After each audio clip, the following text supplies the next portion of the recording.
Assalamualaikum warahmatullahi wabarakatuh. Waalaikumsalam warahmatullahi wabarakatuh. Saya Bapak Atang, SPD, peserta CGP Angkatan 11, SMP Negeri 71 Bandung.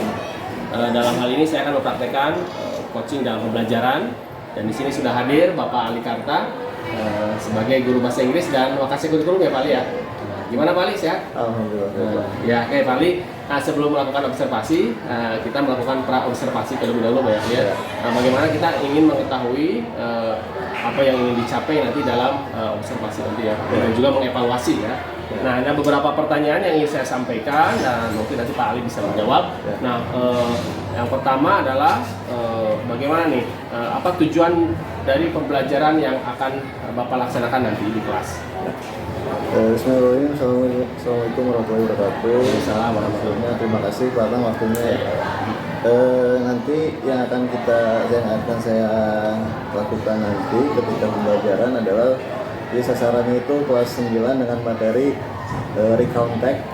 Recount tag di sini tujuannya agar anak itu dapat mengidentifikasi struktur recount tag, kemudian dapat menggunakan kalimat lampau atau past tense, dan juga dapat yang ketiga itu anak-anak dapat menulis recount tag dalam bentuk menuliskan pengalaman pribadi mereka. Itu tujuan pelajarannya.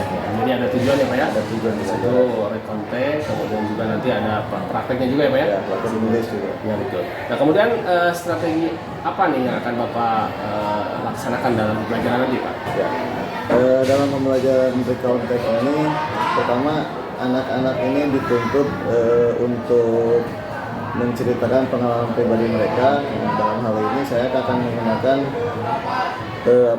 modelnya cooperative learning. Jadi anak berdiskusi, menceritakan dalam kelompok-kelompok kecil, kemudian mereka akan sharing pengalamannya dan juga akan saling membantu. Nah, dalam hal ini juga ketika pembelajaran diferensiasi diberlakukan, maka ketika anak-anak yang memang punya kemampuan lebih, mereka dituntut untuk menulis lebih banyak teksnya. Nah, kemudian apabila anak-anak yang memang secara kemampuan rendah, nah kita akan membimbing mereka dengan guided writing. Jadi bentuknya mereka menceritakan tapi dengan kalimat-kalimat pendek dan lain sebagainya.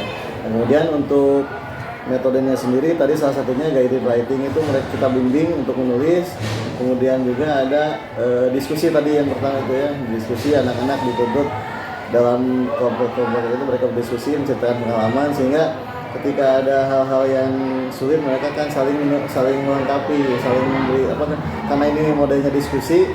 Jadi ketika ada masukan mereka tidak masalah kalau makan itu memberikan masukan pada teman-temannya gitu.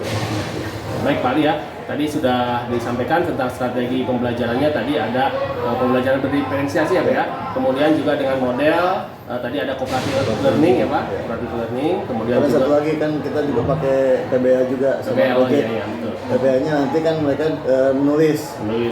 dalam proyeknya nanti menulis pengalaman mereka dalam bentuk pengalaman pribadi gitu. Pengalaman pribadi. PBL juga masuk. Baik ya Pak ya, ada juga model tentang PBL ya, problem based learning-nya ya Pak ya. Kemudian juga dengan tadi metode, anak juga nanti akan membuat seperti proyek kecil mungkin ya Pak ya, proyek kecil dalam belajarnya. Nah kemudian media apa nih yang Bapak gunakan dalam pembelajaran nanti di kelas? Ya, nanti yang akan saya gunakan adalah pertama untuk membangun pengetahuan siswa ini dengan cara ada aplikasi word wall. Word wall di sini nanti akan berbentuk game kata-kata, di mana di sana akan ditampilkan past tense ya, kata-kata lampau. Jadi dari sana ketika mereka sudah mengetahui dibangun kosakatanya, pada akhirnya kan akan membuat kalimat. Kemudian yang kedua metodenya adalah medianya menampilkan contoh-contoh recount tag. Jadi yang pertama bangun dulu dengan kosakatanya, yang kedua menampilkan contoh-contoh recount tag. Jadi ya dengan membangun dan mencontohkan ya kata-kata recount tag itu ya tadi ya, seperti itu. Media apa dan alat apa yang diperlukan Bapak nanti di kelas nih dalam pembelajaran nanti? Untuk alat, pertama saya menggunakan proyektor karena untuk menampilkan aplikasi word wall. Kemudian untuk mencontohkan pronunciation maka harus perlu speaker juga. Jadi proyektor dan speaker alat yang akan digunakan itu.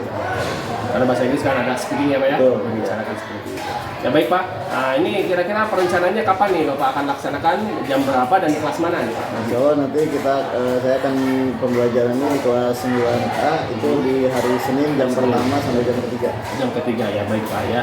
Nah baik Bapak, tadi sudah Bapak ya jawab ya beberapa pertanyaan. Nah, kemudian bagaimana nih perasaan Bapak ketika melaksanakan praobservasi ini yang akan nanti dipersiapkan untuk observasi di kelas? Ya tentunya karena pekerjaan kita ya sebagai guru, kemudian ketika ada observasi kita juga perlu untuk introspeksi apabila memang dalam pembelajaran itu ada kekurangan yang perlu diperbaiki.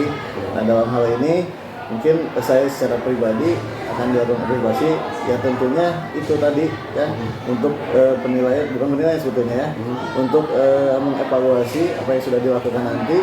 Nah, dengan pra observasi ini kan akan lebih terukur mungkin nanti ke depannya gitu.